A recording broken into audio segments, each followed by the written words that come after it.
ano mga boss G Pamuser, naku po eto. Unang-una, mainit ho agad mga bossing. Oh, alam niyo po itong si Kibuloy, mga kababayan, eh mukhang ano na, malapit na po ipa-extradite sa Estados Unidos. Ay! Anak ng toko naman yan, oh. Sa akala ko si Kibuloy agad ang una eh. Akala ko naman si Kibuloy agad ang una, Annalisa Oso. No? Tapos ito agad yung nakita natin. Aba, giba ang wet packs mo dyan. Boss, hindi. Kapag ka, naku po, pag inubos mo yan, Roque, baka ka naman magtae. No? Sa laki niyan, sa dami niyan, baka ka naman magtae, Roque. Grabe ano. Ito ho mga boss ha. Napapansin ko kay Roque, gusto na nitong lumantad, gusto na nitong magladlad. Ano ho? Gusto na nitong magladlad. Siguro, nagagawa niya yung mga ganyan ho, habang malayo siya sa piling ng kanyang esmi. Yung mga pagganyan. Kasi dati pa lang ho, mga bossing, eh, halata na natin, medyo may pagka maton itong si Harry Roque. Oo, maton, hindi ho bakla. Ano? Jerry Abawal, Sir Mark, may death penalty ba sa US? Honestly, hindi ko sigurado. Ano? Sabi ni Chi, kaya ng tumbong ni kaya ng tumbong ni Roque yan. Huwag niyong minamaliit ang tumbong niya. Grabe. Ang laki oh. Noon pa lang ho, mga kababayan, nung nasa Pilipinas pa tong si Roque, halata na natin yung pagkaano niya eh, 'di ba? Yung tipo bang tingnan natin kung mapapa-topless natin itong si Ronil Yang.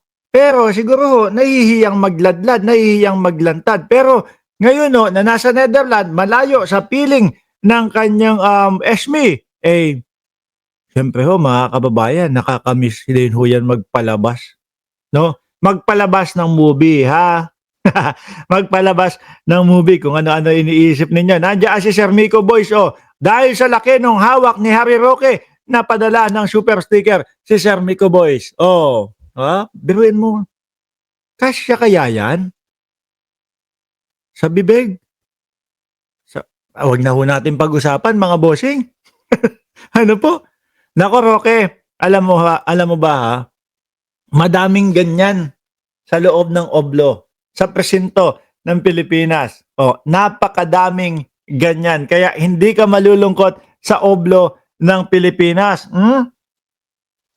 Bakit? Kasi kapag yung asylum mo na-deny na, no? At hindi tinanggap at binigay na sinabi na sa iyo na, pasensya na Harry Roque ha, hindi ka tanggap-tanggap yung mga salaysay mo o hindi ka tanggap-tanggap yung mga dahilan mo para bigyan ka namin ng asylum. Pasensya na, iuwi ka na namin sa Pilipinas. Ay naku po, agad-agad irerekta po yan dun sa obluhan, mga bossing. Irerekta po agad. At doon mga kababayan, madaming topless doon. Alam na alam ni Chi yan. Daming topless doon. Hindi na po sasabihin ni Roque, tingnan natin kung mapapatopless natin itong katabi ko. Alaws na hong ganon, mga bossing. Wala nang pakiusapan doon. Lahat nakatopless na. At baka maging reyna pa si Harry Roque. Ay, meron doon tinatawag na reyna, mga bossing. Alam nyo po, reyna, prinsesa, ang tawag daw po doon sa mga bakla doon sa loob. Bakit to? Siyempre, puros lalaki kayo magkakasama, di ba? Ikaw, naghahanap ka. Kahit papaano po, ang tao, mga bossing, naghahanap po yan. Di ba? Tinatamaan din po ng bogli yan, mga kababayan. Saan pa sila kakapit? Sino ang ano nila? Kaya yung mga bakla po doon, mga bossing, ay reyna ang ano nila, ang turing nila. Di ba? Inaasawa. Yung iba ho nating mga preso, mga bossing, gusto nyo medyo malaman-laman. Di ba? Sabi ni Benzer, baka magkalakjo o baka malakjo si Harry kaya ayaw umuwi. Dami nun, mga kababayan. Tsaka ano yun, baka hindi magkamayaw si Roque, bakit 'to mga bossing, 'pag ano niya siyempre pagka natulog ho sila, tabi-tabi ho yan mga kababayan, 'di ba? Tabi-tabi ho yan mga kababayan, oh. Pagka humarap si Roque sa tagilid ng gano'n, yung wetpacks nakatutok sa kaliwa, ay naku, ayos. Pero gagawin mong maghugas ng wetpacks bago matulog. Bakit? Baka mamaya kasi paggising mo, eh, hindi mo naramdaman. Meron na palang sabit-sabit. Baka kung ano yung kinain mo kinagabihan, kung gulay yung kinain mo, "Uy, may kangkong." Paghuga, "Uy, may kangkong." Oh, kinabukasan naman sa kabila naman iikot. Oh, 'di ba? Aba, ayos. Naku mga kababayan, alisin na ho natin 'to kapagka yung mga ganito po kasing mga talakayan hindi ho ako sanay mga bossing, 'no? Hindi ako sanay, kaya wala na akong masabi. Pero Roque, pag-uwi mo, panigurado ako ma-e-enjoy mo ang oblo ng Pilipinas. 'Di ba Sir Romeo Cruz? Oh, at, Victoria Mutok, alisin ko na ho 'yan.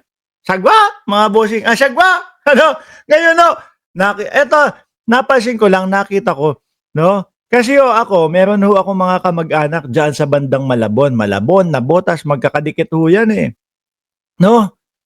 Magkakadikit ho 'yan. Ngayon mga boss Chipamo sir, hanggang ngayon nagiging usap-usapan pa din yung mga ano diyan, yung mga pagbaha, o 'yan, oo, yung mga pagbaha. Hanggang ngayon po, kung pupunta kayo ng Navotas mga kababayan, yung mga tricycle ho do'n, yung mga pedicab ho do'n, pagkalalaki ho ng mga gulong, oho, bakit? Kasi nakadisenyo ho yun doon sa baha, nakadisenyo ho yun doon sa kung ano yung sitwasyon ng kanilang lugar. Ang laki ho ng gulong. Kasi eto 'pag Tondo, mga bossing, sidecar, 'no, lumaki ho ako ng Tondo. Diyan na ho ako pinanganak sa Tondo, Maynila, mga kababayan. 623 Coral Street, Tondo, Maynila. Natatandaan ko pa yung address namin diyaan, Oh, pero ilang taon na ba akong wala dun? Kung hindi ako nagkakamali, 24 taon na akong hindi nakakapasyal sa Tondo. 623 Coral Street, Tondo, Maynila. Yan yung dating address namin. Kapagka hinunting niyo ako dun, mga DDS, wala na kayong aabutan, giba na yung bahay namin dun, 'no? Yung unang pinagpanganakan ko naman, 1574 Franco Street o corner ng Pacheco at Pitoyong Gatang. O dun naman ako pinanganak, Doon mga kababayan, yung mga BMX na bike, yun yung mga gamit na gulong doon, sidecar ang tawag namin doon mga bossing.